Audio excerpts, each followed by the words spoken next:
am Tiffany Duncan. And I'm Stacy Maffeo. And your kiddos have us in U.S. history.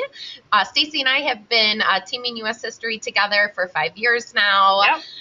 I've been in U.S. history for 9 or 10 years, and there's 2 of us, and the kids get exactly the same content as the other U.S. history classes that I teach without Miss Maffeo, as with Miss Liedel, Miss Masters, or Mr. Johnston.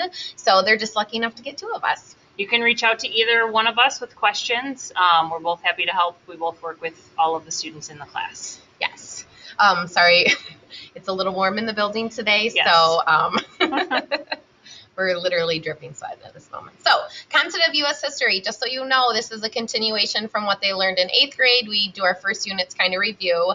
The U.S. history content is set by the state of Michigan. They set the standards, the guidelines in which we teach, and we just get to create the lessons that kind of fall in line with that. So, you can always reference the state of Michigan if you are curious what is taught in U.S. history. But essentially, we focus on political, economic, and social events. We start with the development of our industrial era, how we grow to be more urbanized, a more global United States in our first unit. We go into the Roaring 20s, the Great Depression of the 30s, World War II.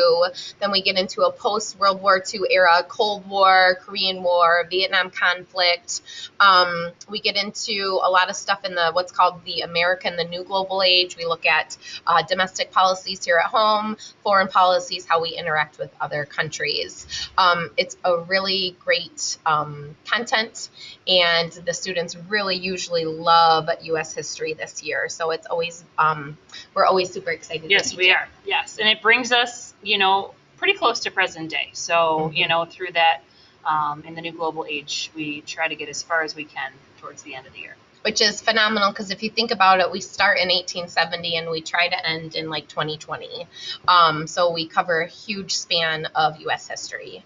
All right, grading, which is always a pretty big question for us. 70% is what a lot of teachers are calling summative. It's pretty much like showing what they know. So we put 2 things in that category. It's called I can statements and their tests.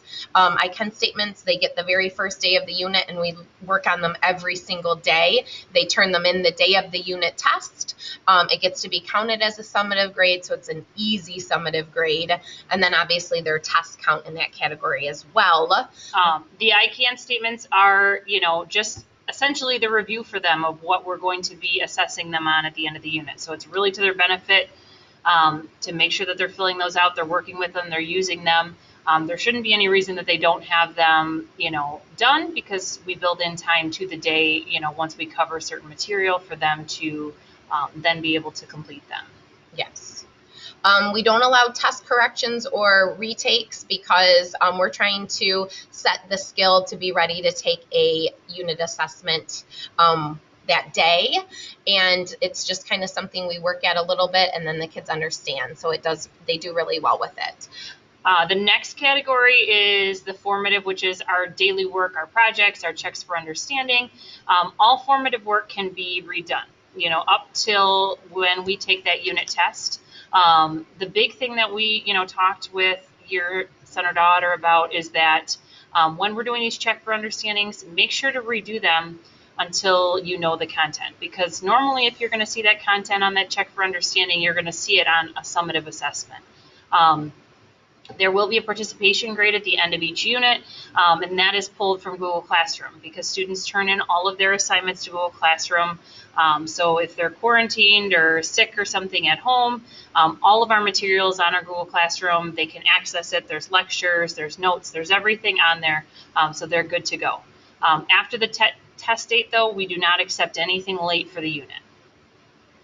Yeah, so if you have any questions on any of that, make sure that first you have your child, ask one of us, or you are always welcome to communicate with us as well. Phones is always a big issue. We're just trying to teach them to use them responsibly, so we don't take them. We can't manage that, to be honest with you. If it's a concern of yours, you can always work with your phone carrier to shut down certain apps or shut down internet connection throughout the day.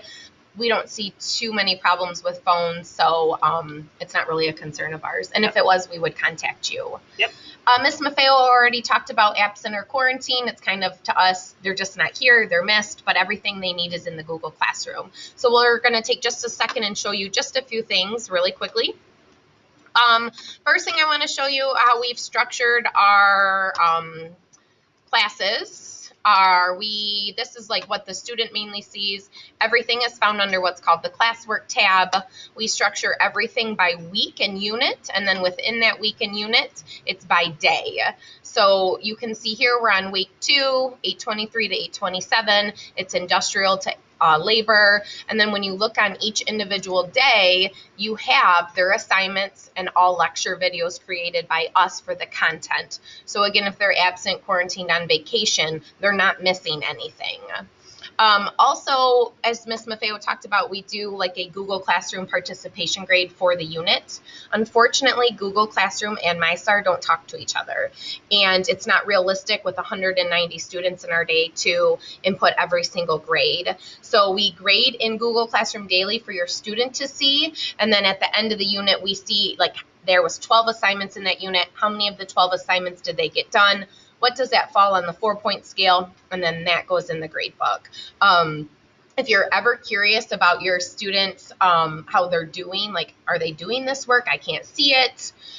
You can email us and we can screenshot how many stuff they have turned in and send it to you in just a second. So don't ever hesitate to do that. The next thing that we're going to show you that does go in the grade book on at least a weekly basis, I would say, is we do these check for understandings. And this is to help the student like self-assess how well are they doing with the content. So we create these ourselves. And I don't know why it's not showing up. Go figure. Oh, probably because I just graded it. Okay. So this is an old one, but I'm going to show it to you for the sake of time. So the students will get multiple choice questions. They go through with the I can statements, the content they've been taught and been practicing with as that formative work. They answer all these questions. In the end, they submit it and they get to see how they're doing. The cool thing about these are that they can redo these within the unit as many times as they need until they get the grade that they want. They don't need our permission to do it. They just go back in, they redo it.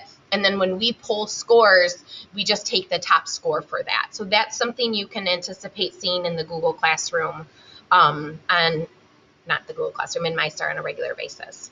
And this would be something that I would, if you have a son or daughter not sure what to study or what to practice before a unit test, always working with those I can statements. And then I would also go back and work on the check for understandings prior to the unit test, because you're going to see a lot of that material again on that summative assessment.